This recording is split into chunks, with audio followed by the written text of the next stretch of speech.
Did you say crazy? You know, that reminds me that there was once a time in which I was crazy.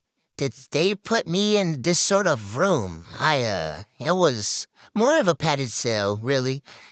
The walls and floor, they were lined with rubber, you know? It was a mental asylum. So they were lined with rubber so the patients couldn't, bludgeon themselves to death against the walls, you know? It's not a pretty sight and it's very difficult to clean up the blood.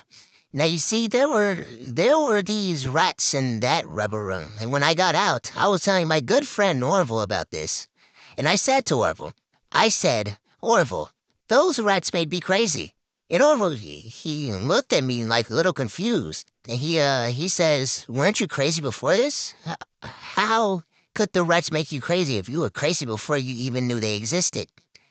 And I said to Orville, no, no, no, no. What I mean is, it was a healthcare facility.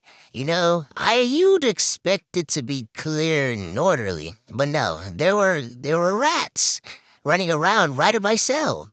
And so, you know, I was just making a joke remark that the rats were making me crazier than I already was. You know, the rats didn't exactly make me crazy, but you know, relative to where I was, they certainly did. Indeed, those rats did make me crazy. Those rats make me crazy.